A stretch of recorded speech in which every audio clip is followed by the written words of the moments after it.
Welcome back to SSU Live. We are back here live with you. We're going to talk Huskies, Pac-12 football, and whether or not the Huskies are going to win another game this year.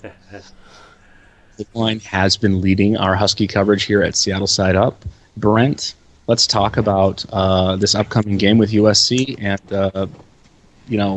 are the Huskies just like the worst team in the Pac-12 this year? I don't think they're the worst team in the Pac-12, but they're definitely they're definitely not in the top 3 or 4. Schedule from this point on is pretty brutal.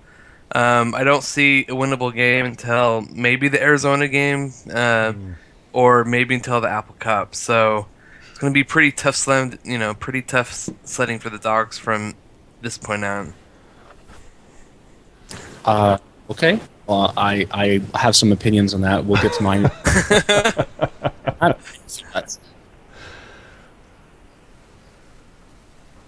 What was that? What was that? What are your thoughts, Matt? Ian?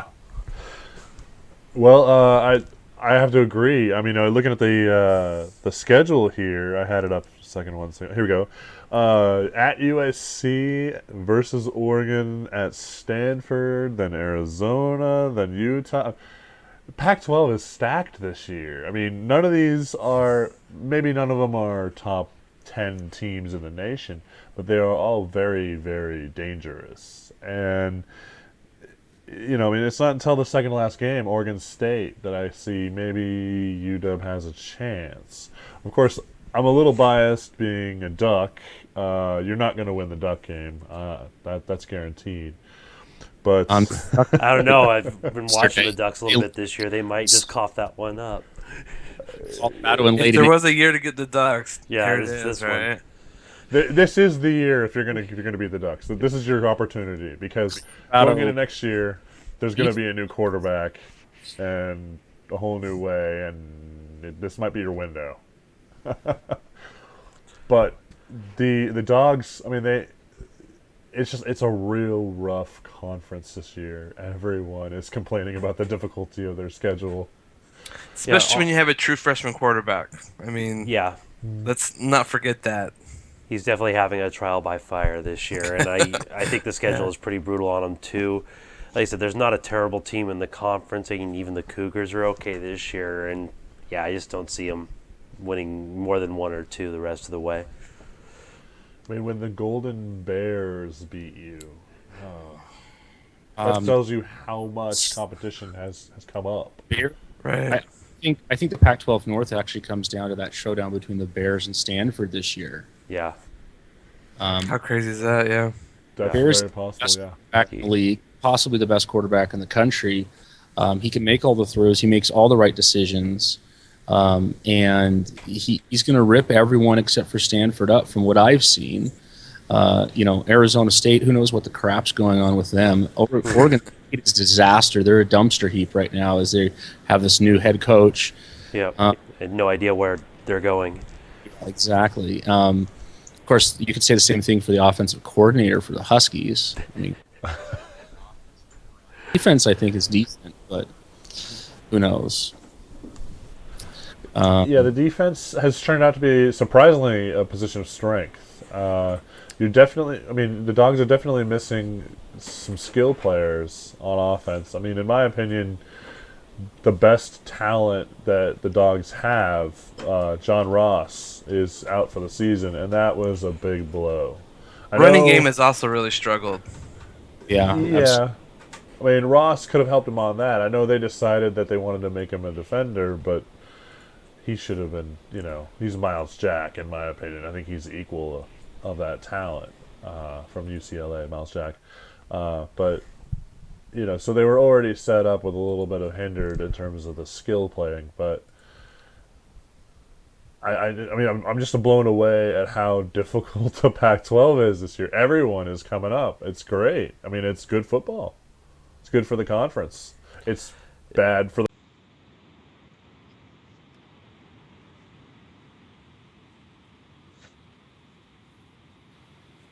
That is the drawback to having a really tough conference, is that there isn't a clear-cut winner, but there's a lot of good teams, so they're just going to cannibalize themselves. But, I think this season, and I'm gonna probably say this after a couple games. This is gonna be more about 2016 for the Huskies, because 2015 is gonna be so difficult, and that these next 4 games are just brutal. So playing for 2016.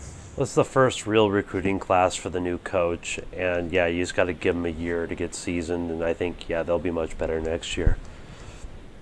Is there any rumors of Peterson being talked about in the back halls of the alumni? I know the alumni association at UW is very strong, and they really hate bad coaches. I'm wondering if there's any. Has anyone heard any quiet rumblings?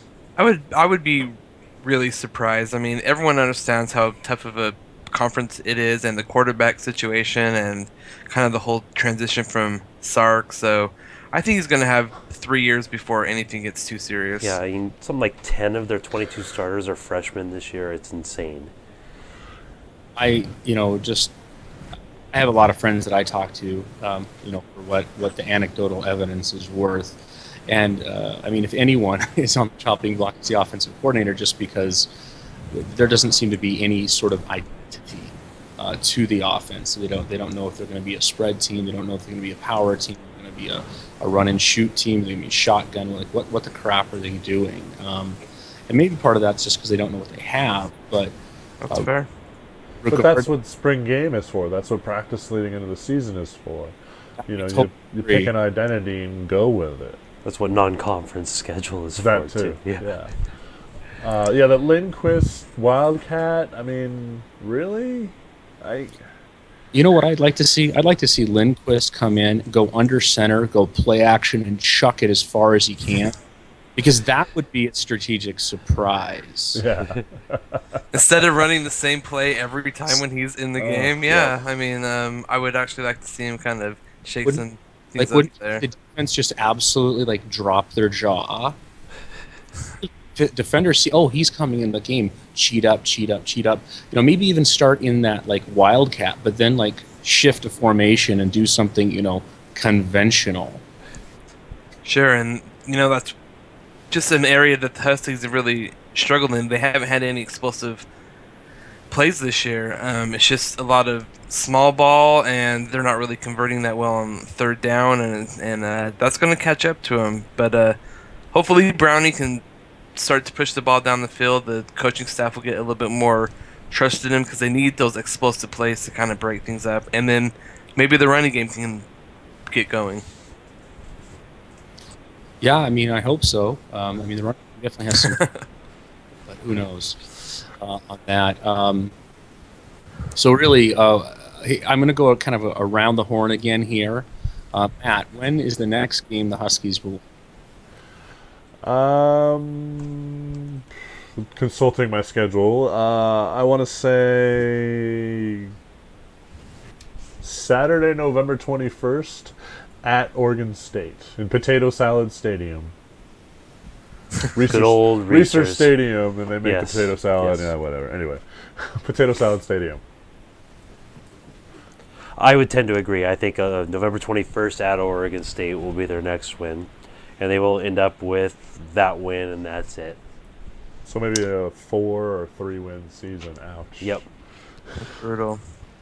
I think they actually get a couple more wins this year, but their next win is going to be Halloween versus the Wildcats. I think could be a winnable game. It's going to be a home game, so Halloween's going to be bad for the Wildcats. Do you think the defense can hold off Rich Rod and New Solomon and that spread offense? Yeah, I mean, they've actually been playing pretty solid this year, and if they can get some big plays, I think that they could pull out a slight upset there. All right. I was going to say, Arizona got run by Stanford 55-17 yesterday. Arizona is not as good as they were. Now, Anu Solomon did not play, but I don't care. You can't That's put an a ugly play. game. Well, That's I'm an sorry, ugly go ahead. game. Oh. Go ahead, Matt.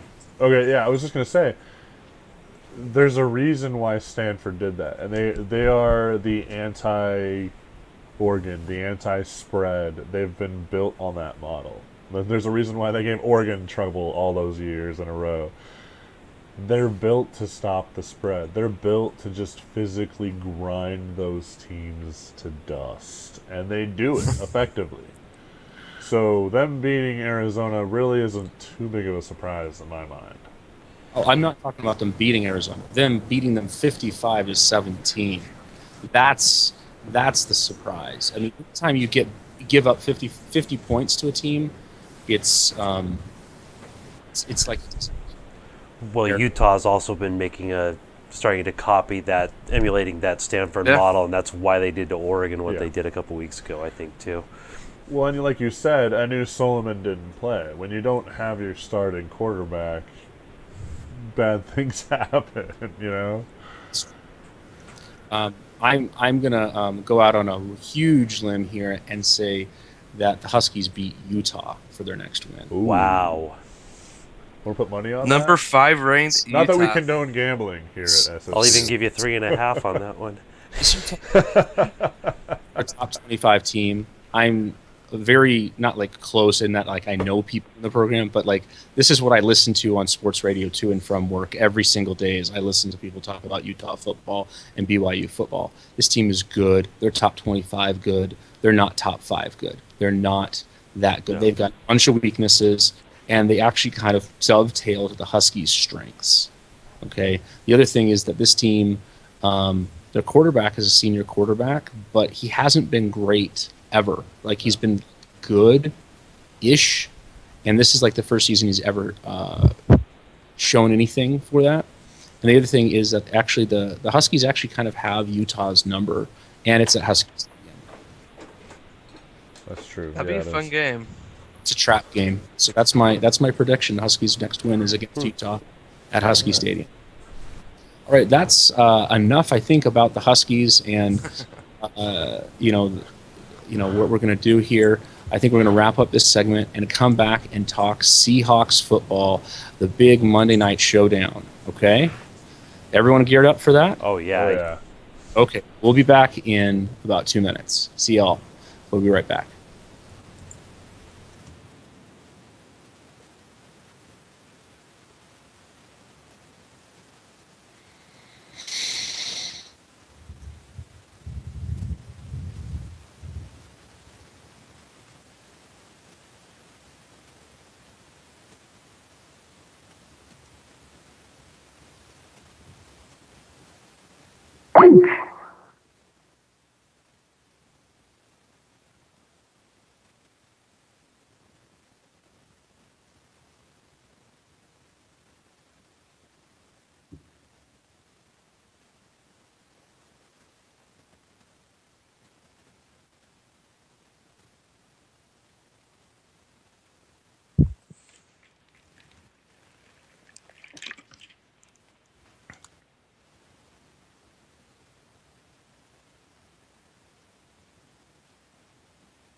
SSU Live. My name is Rich Michelson. Joining us once again, Matt Page, Brent Goodwine, Ian Loney. We're going to talk Seahawks. We're going to talk NFL.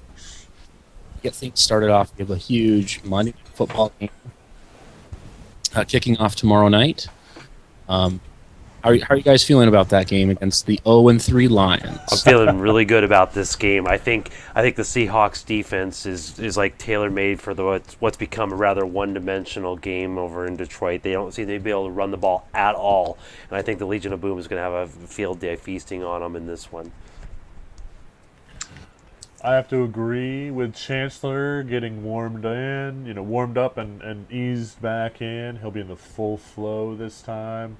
This game it'll be domination by the Hawks. I don't think I quite agree with our editor's preview landslide victory in ours blowout, but I do believe this is going to be an easy win for the Seahawks. Yeah, the Lions don't have a real strong offensive line. I would expect Cliff Averill against his former team to have a real big game as well as Michael Bennett. Okay. And what about that? I mean, this Detroit team was very, very good last year. Defense was very good, just a touch behind. What's happened to their defense this year?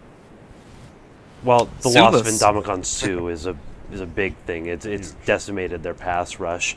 I just think they just don't have enough weapons to be able to stop people consistently on defense, and it's starting to show. I also think a big problem that they're having is I think the league has finally figured out Matt Stafford, and I don't think that they're in a situation where they can consistently pass the ball, and then they also have no running game, and so there's really nothing they really do well at this point. So I don't really see how they're going to be consistently good going on the rest of the year.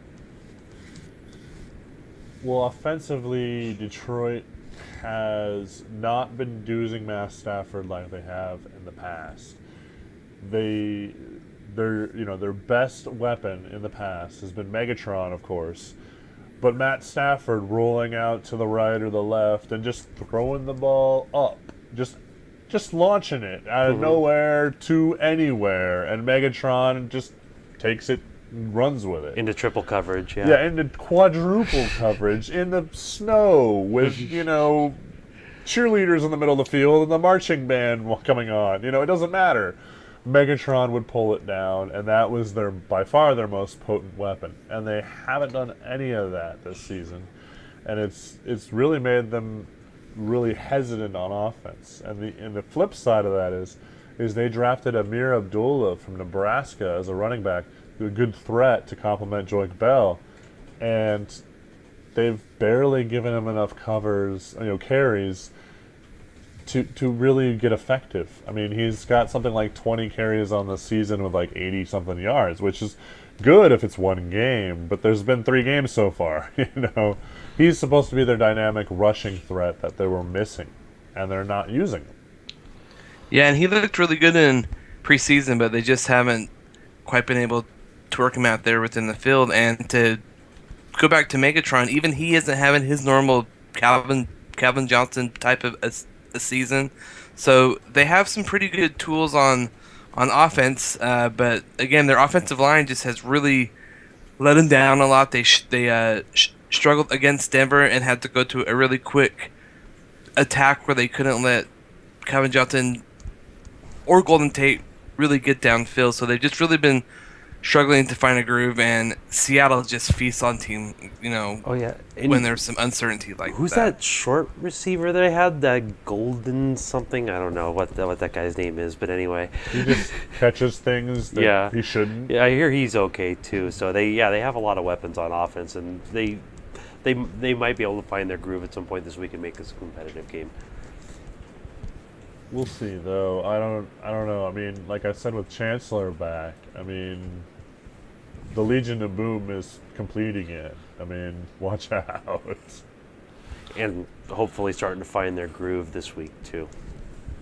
I definitely think there's some good things to look for.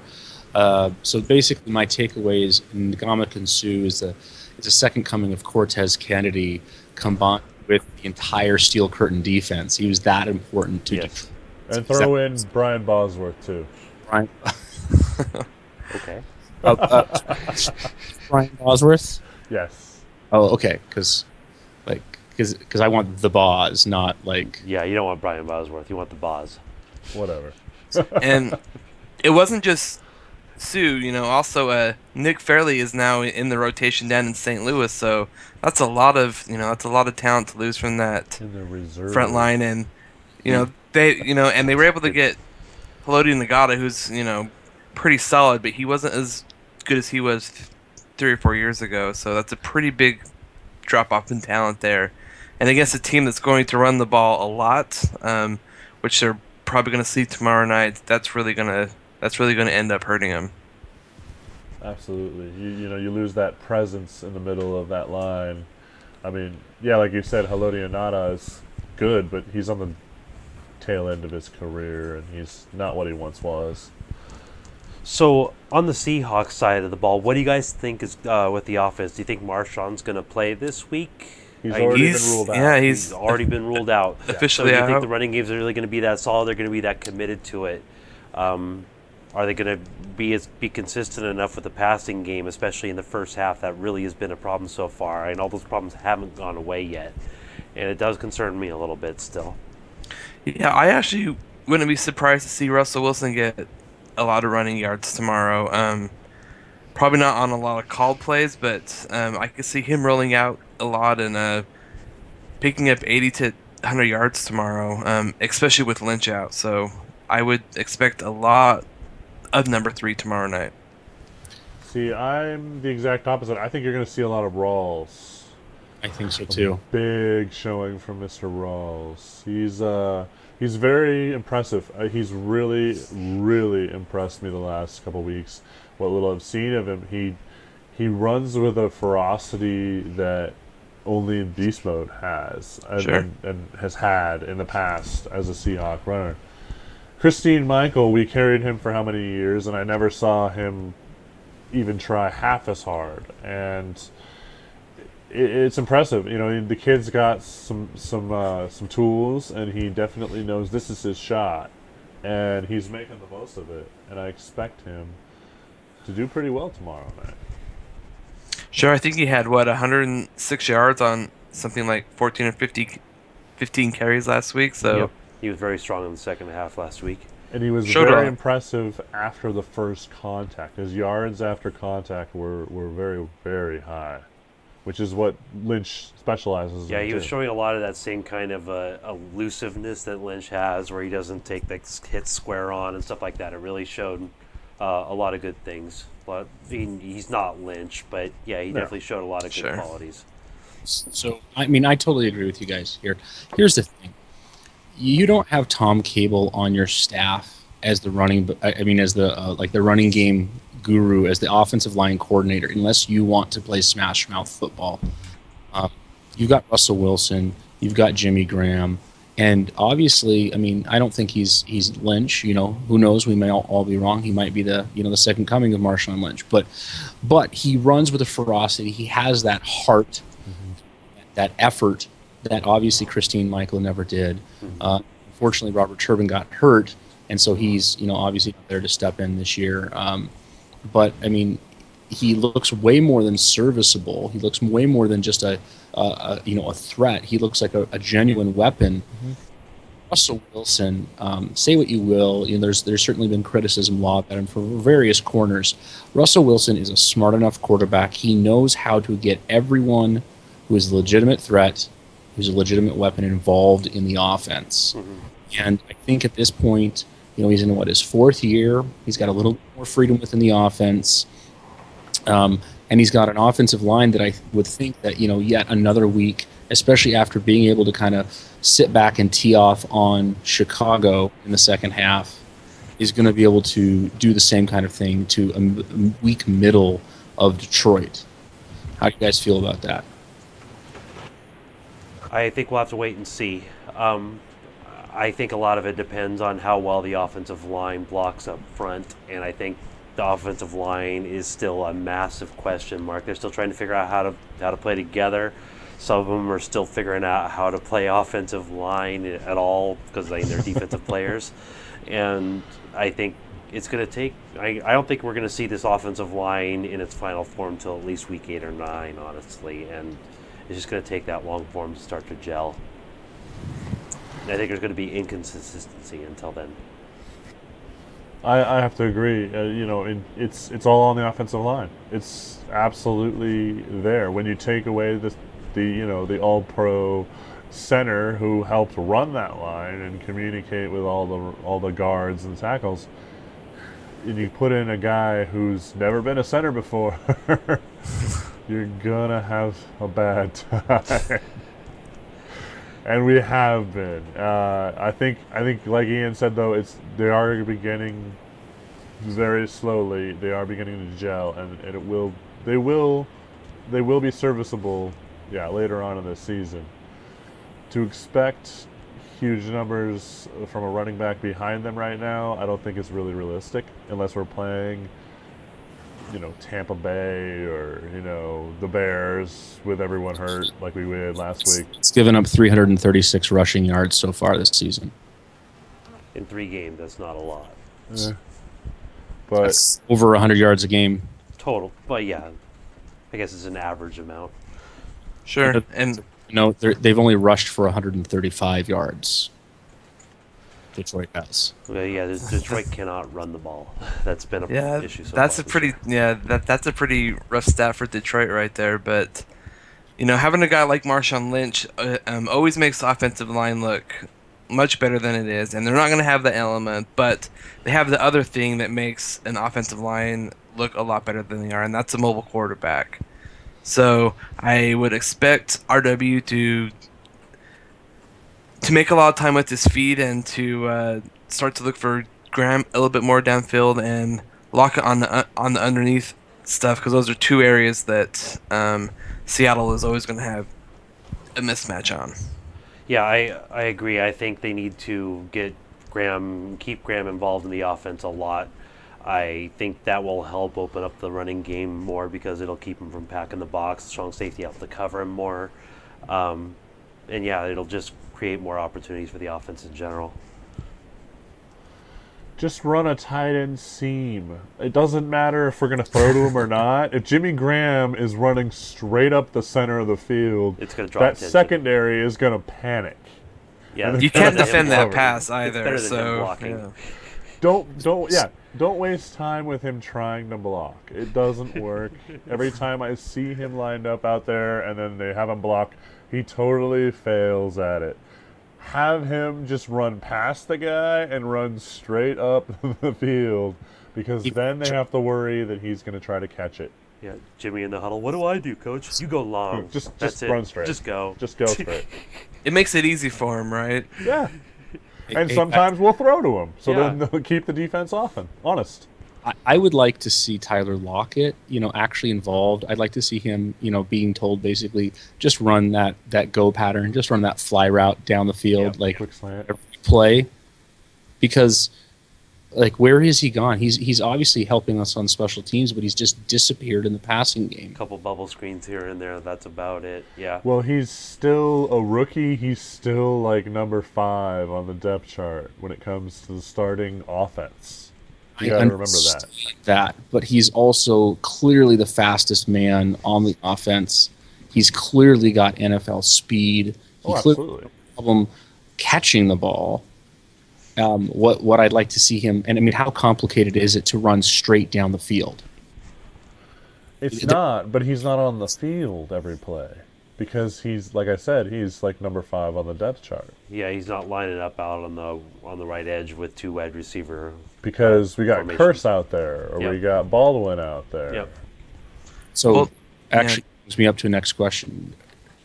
Baldwin, I think, is clearly, obviously, experienced and earns his keep. Is Jermaine Kearse really deserving to be the number 2 wide receiver on the Seahawks? No. No, but there's no one that's been able to take the job so far. Exactly. I'd give the number 2 to Lockett right now. Yeah. Already. I already would. Curse, he makes those impossible catches that Golden Tate used to for us, like that one of the Super Bowl before the too soon to talk about play, but they got us down to the goal line. That was an incredible catch, and he makes those. It's crazy, but he is not an NFL caliber number 2. He's an NFL caliber number 3 or 4. So And yeah, I think you're completely right there. I think Lockett's natural spot is a slot, so he could be a crazy good number 3 guy. But if Curse is your number 2, you don't have a lot of depth there. So that's still an area that I would think that they would be interested in addressing in the offseason. I'd like to see Chris Matthews involved more. I haven't seen him at all. Yeah, he hasn't really been making it on the field. Maybe in a couple 3 receiver sets, a couple 4 receiver sets. I'd rather see him than Curse. Yeah, honestly, because he's like 6'6" and he's 240 and he can run a 4.40. I mean, he can just muscle his way past these little guys. Yeah. I'm going to bring up something else about the Seahawks that's kind of worrying in the longer term. Maybe not so much for this week, but definitely down the road. I'm looking here at our receiving stats. Top 3 receivers: Doug Baldwin, 17 catches, 9.5 yards per catch. Jermaine Kearse, 14 catches, 10.9 yards per catch.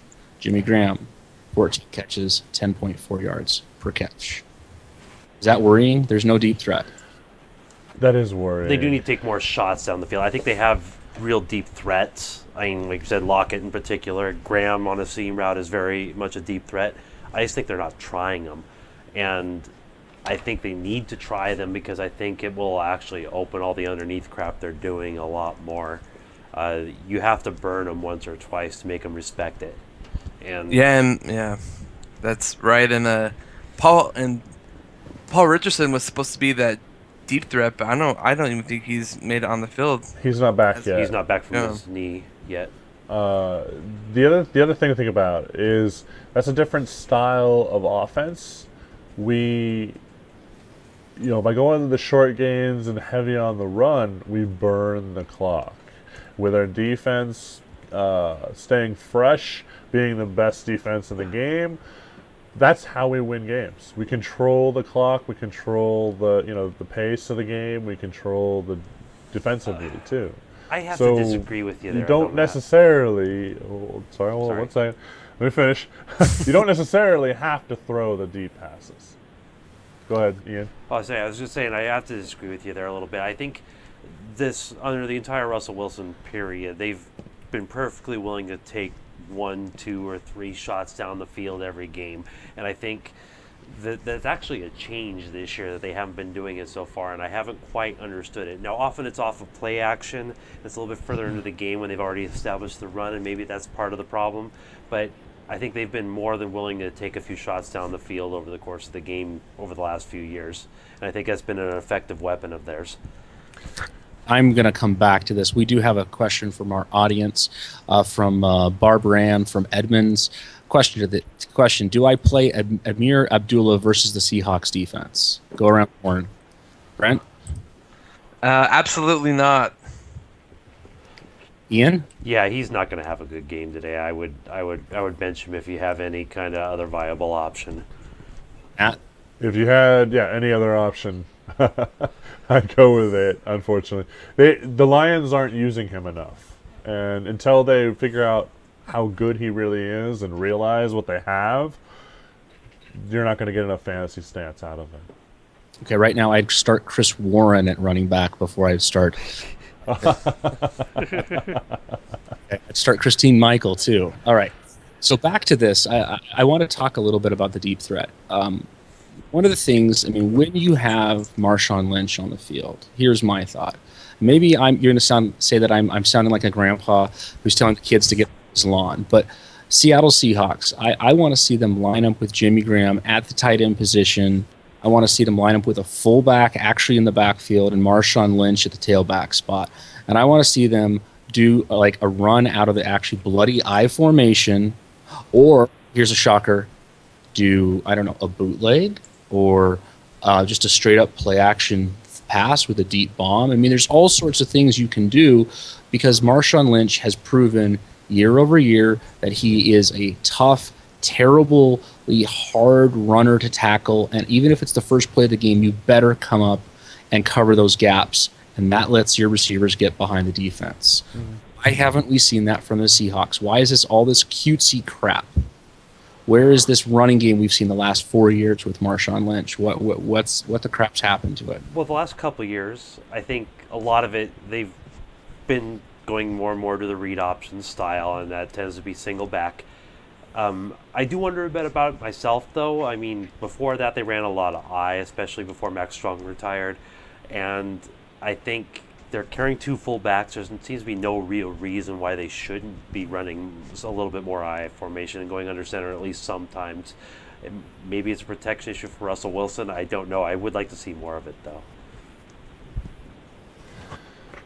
Going back to what Ian had said a little bit earlier with regards to deep threat and how we've been willing to throw in the past, I really don't think it's necessarily been Bevel, our offensive coordinator, calling those. I think it's more been a broken play because Bevel's incompetent.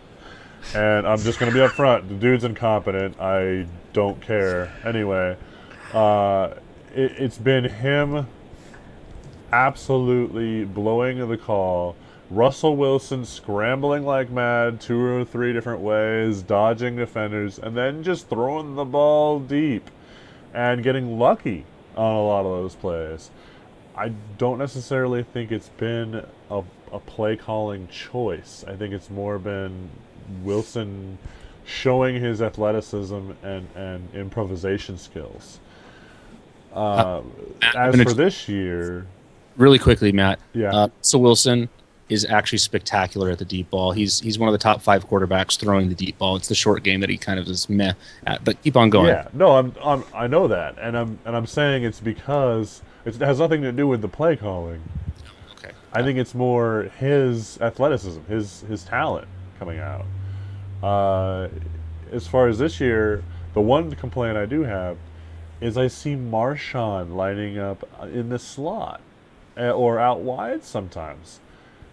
What are they doing? He's not I mean, I understand, okay, the idea of Marshawn downfield with the ball is terrifying, beyond the second layer. But why he's not a wideout, okay? Why are they trying this? How much of it do you think that it's just them trying to keep him fresh for late in the season and the playoffs to try and avoid using him too much early in the season? Because, I mean, he is an incredibly tough physical runner, but he's also getting a little bit older, so... Then put him on the bench and bring in Jackson or Rawls. Yeah. He makes a hell of a decoy out there. Well, then have him line up, but don't hand the ball to him. Do play action. Sure. Yeah. I also don't think Marshawn's been right physically yet this year. I don't think we've seen him at 100% yet. And I hope that changes soon. Yeah, he went into the Chicago with one injury and left with another, which is never a good sign. Yep. No. But I'm glad they actually, they just disqualified him from this game. They just said, no, you're not going to play. Yeah, get him healthy. Yep. Get him ready for the short week coming up, and yeah. We're going to bring him down the stretch. They have 2 really tough games coming up, so against some really physical defenses. I'm much more worried about going into Cincinnati next week than I am worried about this game. I want to come back really quickly, guys.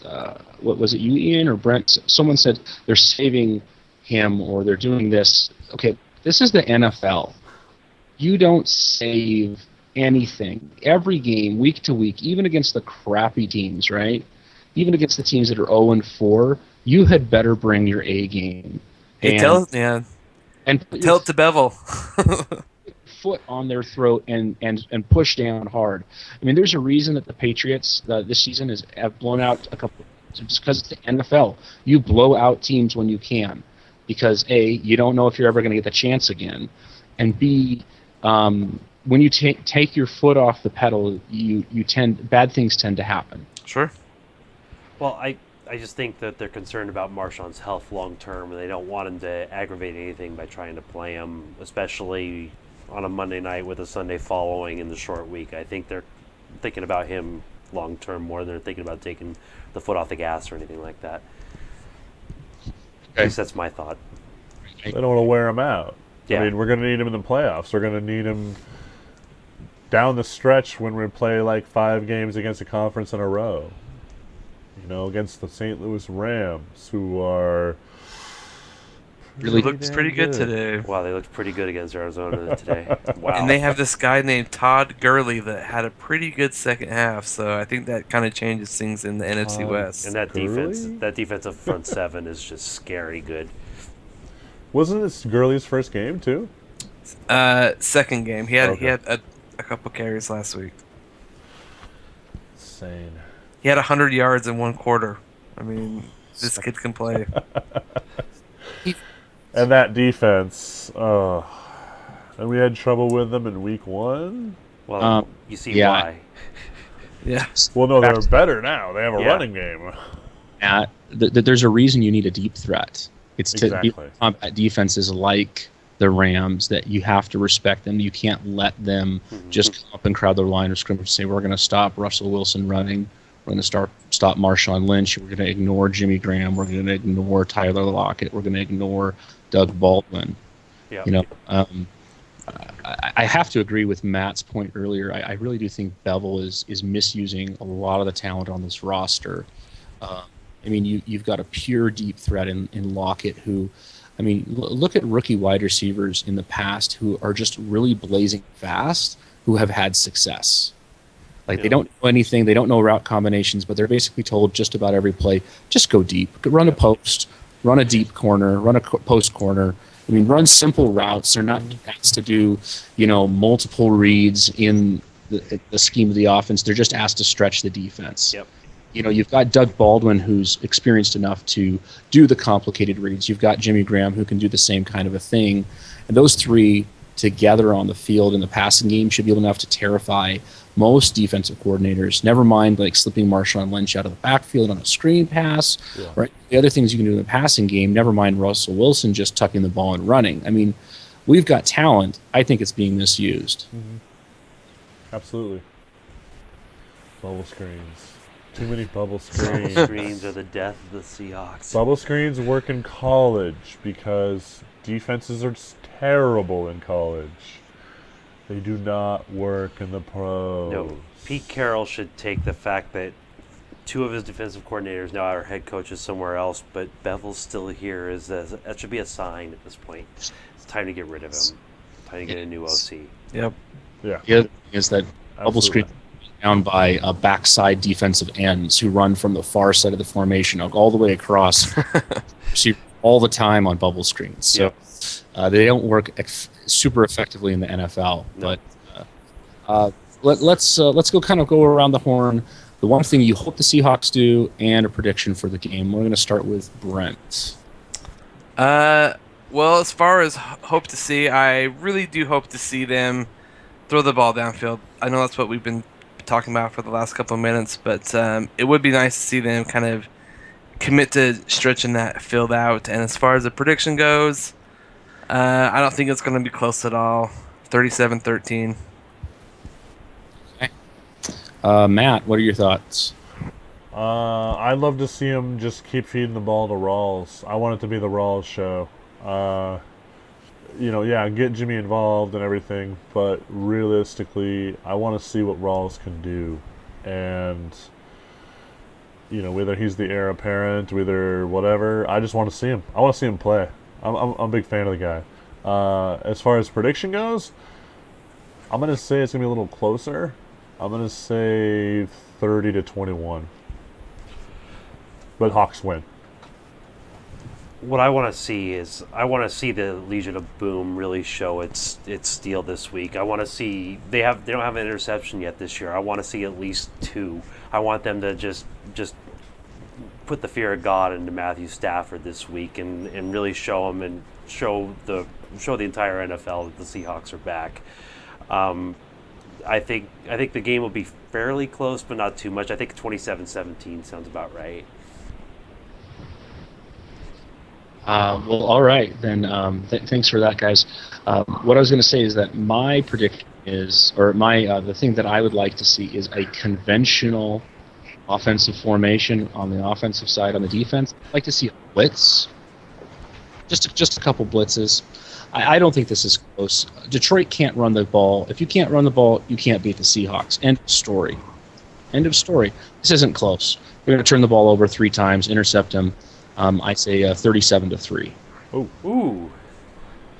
all right.